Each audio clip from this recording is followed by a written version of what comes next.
So, magandang araw and let's talk about the fields of community health nursing practice. So, meron tayo ditong school health nursing and meron tayong occupational health nursing. So, pag-usapan natin yung school health nursing.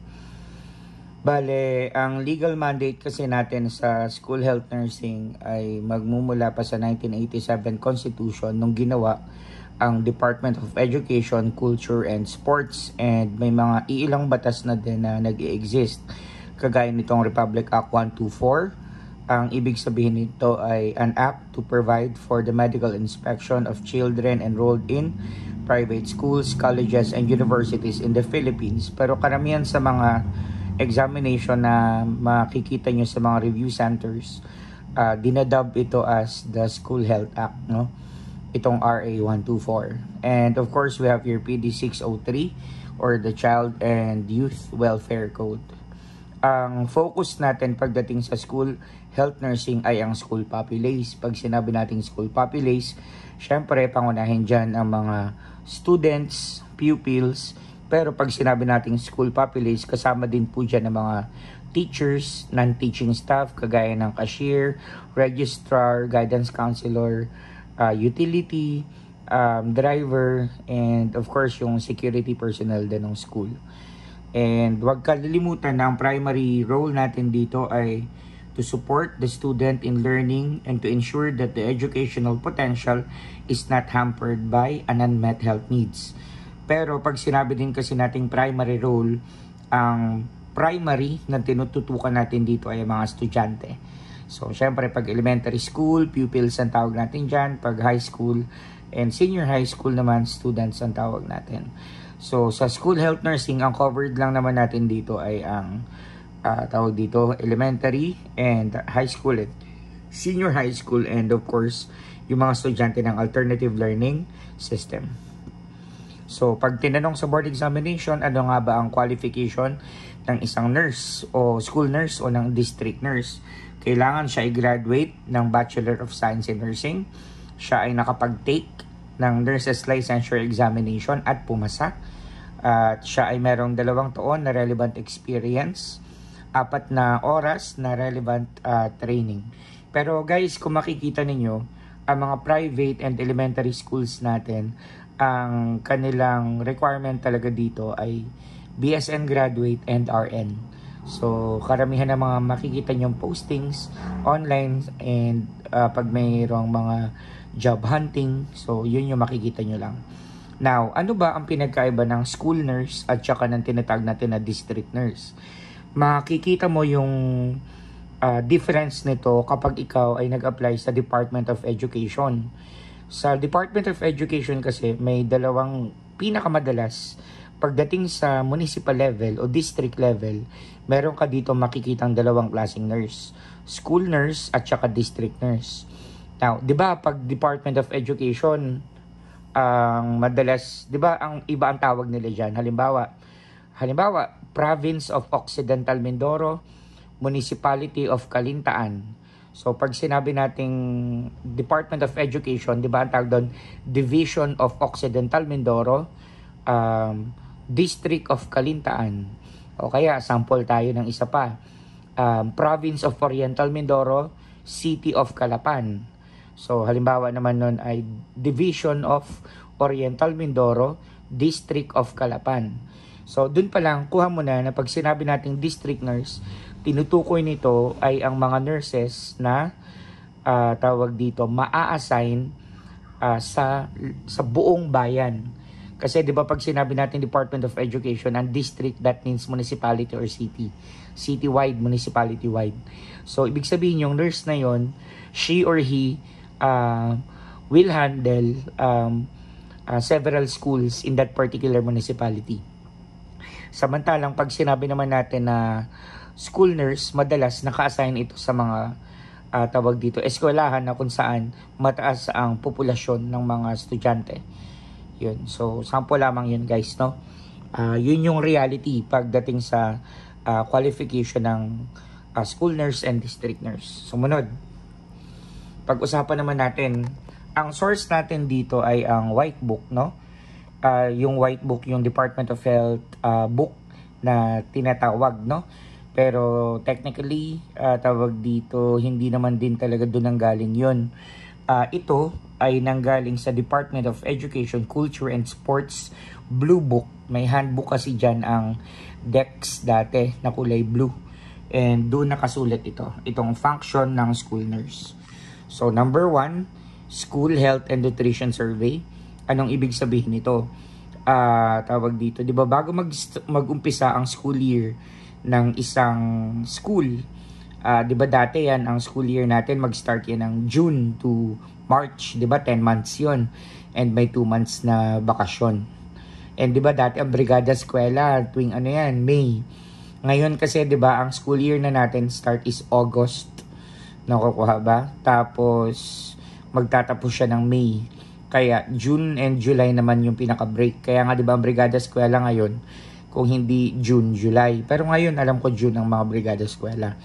Pag sinabi nating School and Nutrition Survey, ang tinutukoy kasi natin dito ay yung annual na health survey na ginagawa ng RHU katuwang ang mga school nurse sa mga schools. Pero pag sinabi nating School and Health Nutrition Survey kasi ang nagkakonduct nito technically ay ang advisor. So, parang overview lang ito ng assessment ba. Kasi, pag pinag-usapan natin yung physical assessment talaga na tinutukoy natin, ito yung number 2. School Health and Nutrition Assessment. So, pag sinabi natin School Health and Nutrition Assessment, ito yung pagkakandak ng school health nurse katuwang ang Rural Health Unit o yung tinatawag natin na Municipal Health Office. No, mag-iikot ang MHO at ang RHU kasama ng district o ng school nurse sa lahat ng eskwelahan sa buong bayan. Kung halimbawa, merong 20 na elementary school dyan at 7 high school, lahat yun niikutan nila. Nakukuha ba? At ano ang gagawin? Ito ang gagawin nila. Now, magkakandak sila ng annual physical exam. Sa annual physical examination, lagi mong tatandaan, bago mag-ikot ang mga health workers natin, para mag-conduct ng physical examination, kailangan muna dito ng classroom lecture. And kung sakaling ika-conduct naman ito sa isang clinic, dapat merong 3 to 5 children ang nasa waiting area ng mga clinics ng mga school. At tuturuan natin ng mga bata na mag-hand washing bago mag-start ang actual annual physical exam. At ang annual physical exam is assessed 1 by 1, no? And cephalocaudal. Now, according to the Blue Book of the Department of Education, Culture and Sports na inadapt na din sa DepEd. Now, ang tamang pagkakasunod-sunod sa pag-check up ng bata o sa annual physical examination ay cephalocaudal. So, pag sinabi natin cephalocaudal, umpisan muna natin ang assessment sa nail beds, fingers, hand and arms. Bali, ano yung chine-check natin dyan? Technically, syempre, ang mga chine-check natin doon, guys, technically talaga, no? Tawag dito, ang chine-check natin doon, possible na infectious disease. Pero chine-check din natin doon kasi hygiene ng bata. May isang nakasulat din doon na sa pamamagitan din kasi ng pag-check natin ng daliri, ng fingers, ng hands and arms, possible din natin dito makita kung ang isang bata ba ay abused. Di ba pag sinabi nating abused, meron tayong physical, verbal, tawag dito sexual and emotional. Pero ang tinutukoy kasi doon na abused doon, if the child is unhygienic, most likely the child can be neglected. So, neglect yung isa sa tinitingnan nating factor doon. Kasi ang bata dapat na malusog at ang bata na walang problema sa bahay ay dapat malinis. So, yun. Ang pangalawang tinitingnan naman natin dito ay mata. So, ang chine-check talaga dito is visual acuity. So, pag sinabi nating visual acuity, we want to check, syempre, sa pamamagitan ng Snellen's chart, no? Pangatlo naman, nag-check lang tayo kung may sipon ba ang bata, secretion sa ilong, may nasal septum deviation ba. Pang-apat naman, mag-check din tayo kung meron bang gum problem or dental caries ang bata. Pero sa ganitong edad kasi, lalong-lalo na sa elementarya, pinaka-common talaga dito ang dental caries. At pinatunayan din yan sa statistika na sinabi ng Department of Health. Ang ikalima naman ay ang tenga. Sa tenga, tinitingnan natin kung isang bata ba ay merong hearing problem. So, kasama na din dyan ang pagtingin kung meron bang infection, kung meron bang nana na lumalabas sa tenga ng bata. Pero alam nyo, ang pinaka-common sa practice and sa personal experience ko, yung mga bata na nakatira sa tabing dagat o tabing ilog, sila yung may mga pinakamadalas na cases ng ear problem. Lang, share ko lang. Okay, pang-anim naman, i-check din natin dito ang leeg ng bata, tag dito, chest, abdomen, and back ng bata. Pero guys, lagi mong tatandaan na hindi kasama sa chine-check ang genitals ng bata. Hindi yun kasama sa consent na ibinigay sa atin ng mga magulang. So, by the way, magtatanong kayo, Sir, bakit parang wala naman kayo nabanggit na consent kanina? Ang consent po ay pinag-uusapan bago mag-start ang class. So, napag-uusapan ito during your parent-teachers association meeting. And madalas, guys, nangyayari yung meeting na yon pagkatapos ng brigada eskwela. So, meron verbal agreement dyan ang school at ang tawag dito at ang mga magulang, no? Para masigurado lang natin na ang mga bata ay magiging malusog. Dahil lagi mong tatandaan, ang physical assessment ay sobrang importante dahil tinitingnan din natin dito ang timbang ng bata sa edad at dito din natin malalaman kung isang bata ba ay dapat nating i-enroll sa feeding program. So, ang ikapito naman natin ay ang tawag dito, buhok. No? Chine-check natin dito kung ang bata ba ay may kuto, may lisa, lice, no? Dahil alam naman natin that could hamper the educational ability of the child. Kasama din dito ang lower extremities, no? Chine-check natin kung nakakapaglakad ba ng diretso ang bata, may sugat ba o wala. So, yeah. Nakalimutan ko banggitin pag pinag-usapan natin ang ating annual physical examination bilang nurse, bilang healthcare worker, ang pamamaraan ng pag-check natin dito is IPPA. So, inspection, palpation, percussion, and tawag dito auscultation. Pero guys, dahil sa sobrang dami ng mga estudyante, sa sobrang dami ng mga ina-assess natin, hindi na din talaga madalas ito kasing tawag dito, kasing thorough ng gusto nating mangyari. Ideally, syempre dapat thorough.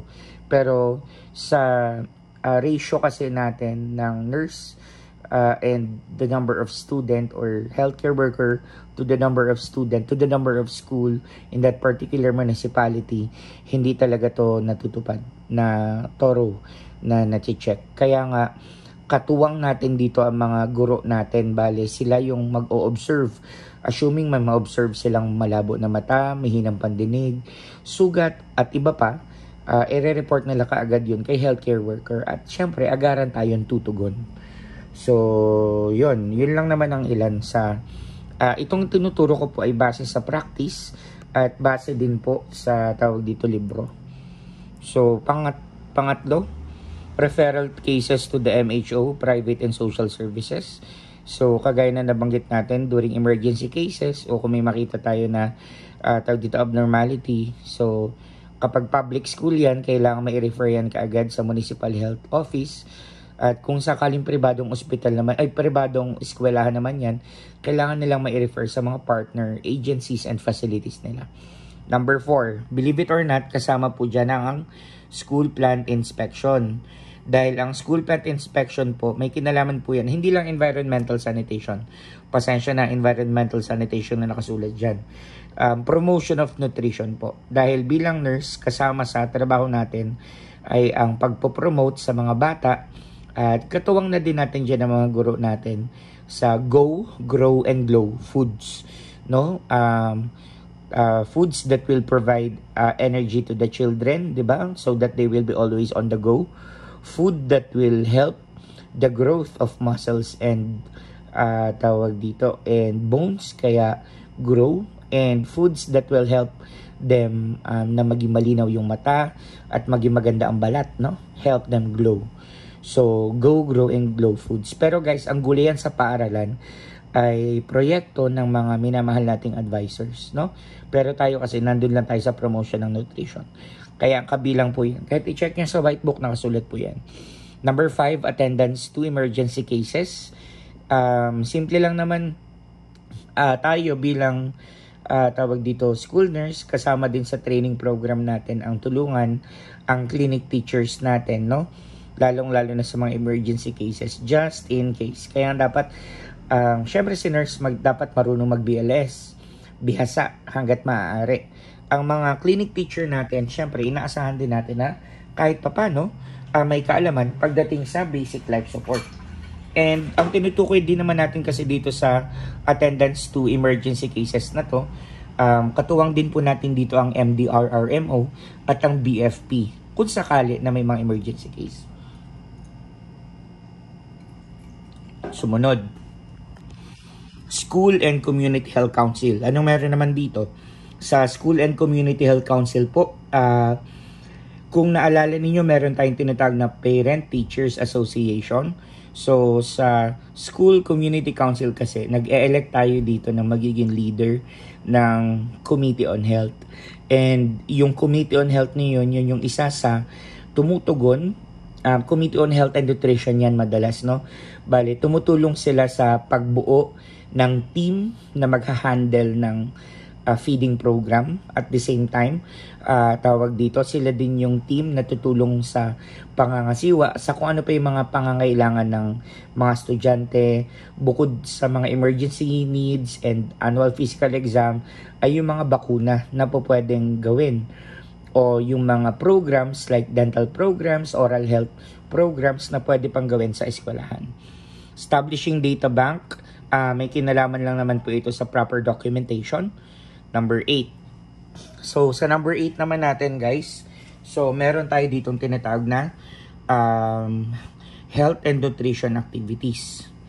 Now, sa health and nutrition activities naman natin, ito yan. Ito yung pinaka-common natin dyan. Meron tayong dalawang klase kasi ng feeding program. Meron tayong tinatawag na supplementary feeding program. Ito yung programa sa komunidad na madalas ang target natin dito are children that are enrolled in CDC, no? Pag sinabi natin CDC, Child Development Centers o mas kilala sa daycare centers. At meron din tayong tinatawag na school-based feeding program. Sa school-based feeding program naman, guys, ito yung mga bata na nakita natin sa annual physical exam na mababa ang timbang at the same time, tawag dito, po pwedeng undernourished or malnourished. So, anong ibig sabihin nito? Simple lang naman. Okay, nurses, makinig. Pag sinabi natin school-based feeding program, lagi mong tatandaan, ito ay programa ng Department of Education, ng local government unit sa pamamagitan ng DILG, at ng Municipal Health Office sa pamamagitan ng Department of Health. Now, ang target natin dito ay mga estudyante na pwedeng low weight in age at malnourished. Bali, sobrang simple lang nito. Magkakaroon lang tayo dito ng feeding program na tatagal ng 120 days. Pero, saglit lang. Pero sa kasalukuyang batas kasi natin, itinaas na ito into 220 days para tumagal ng 10 buwan. Tatandaan na, so sa board exam, ang answer is 220 days. At sa 220 days na yun, mayroong 55 days doon na magbibigay ng gatas. No? Gatas.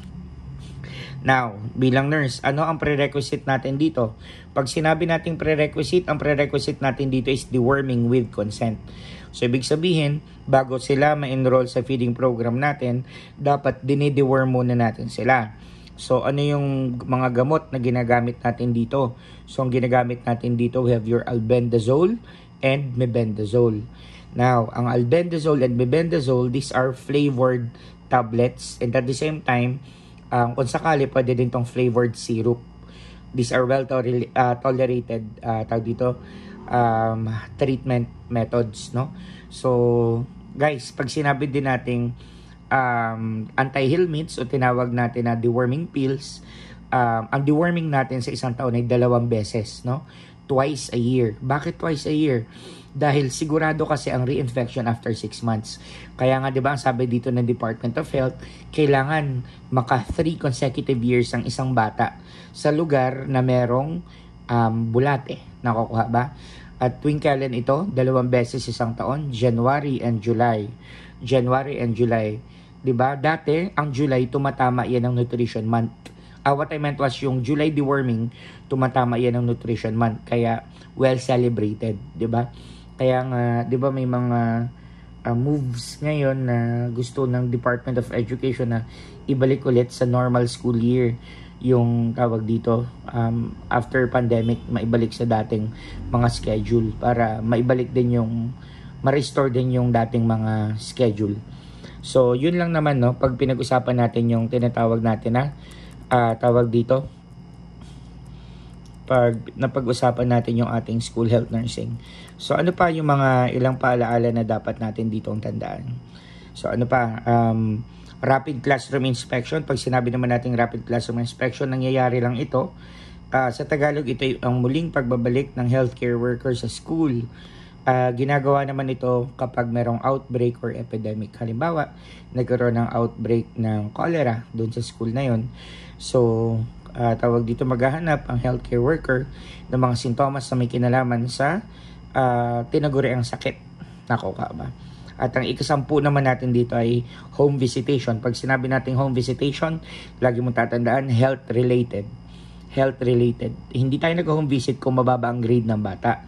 Nag-home visit tayo kung ang bata ay merong health-related problem kagaya ng ubo, sipon, chickenpox, nakakaba, or anything na nag-hamper sa kanyang pag-aaral na may kinalaman sa kalusugan. Sa kasalukuyan, ito ang mga existing programs ng Department of Education. So, meron tayo din school-based feeding program.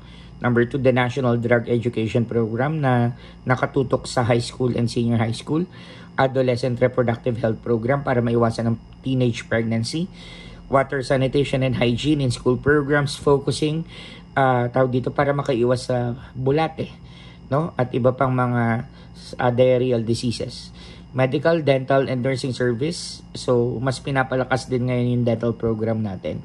Kaya nga, di ba, ang Department of Health, nagkaroon sila ng tawag dito, pag-update sa mga municipal health office natin sa mga dental equipments, no? Napakaganda.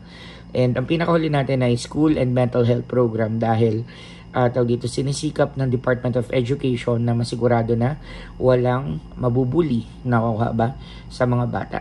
That could lead to several psychiatric problems, no, in the future. So yeah, meron din tayo dito tinatawag na school clinic teacher. So sa mga eskwelahan na walang nurse, meron tayo dito tinatawag na clinic teacher. So ano ba ang trabaho ng clinic teacher? Ang trabaho ng clinic teacher ay simple lamang, no? So remedies administered are simple like first aid, dispensing of medications, no? Pero yung medications na to, guys, the list of medications was discussed together with the MHO, and itong mga medications, ang mga medicines na to, guys, ay napag-usapan din tawag dito na sa local health board and local school board. So ibig sabihin hindi naman to binibigay lang basta-basta. And hindi naman dito nagde-dispense sa mga prescription drug, by the way. Kailangan i-refer sila kagad sa MHO kung sakaling kailanganin nila.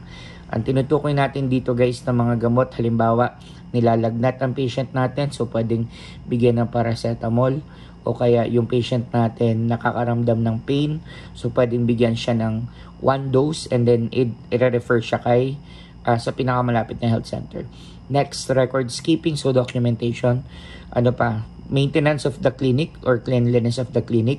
Always remember, guys, that the clinic teacher reports to the principal, not to the school nurse.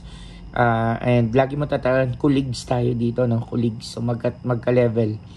Recommends the improvement of services. So yun lang naman ang ilan sa mga gawain ng school nurse and ng clinic teacher, sa school health nursing. So basically, guys, yun lang naman. For more of these, please message more sa comment section kung gusto nyo pa po. I'll upload. Ang next naman po natin is occupational health nursing. Maraming salamat. Uber and out. Muli po ako naman, Vince Gasmin. Win na win sa puso natin from Top Rank Review Academy. Salamat po.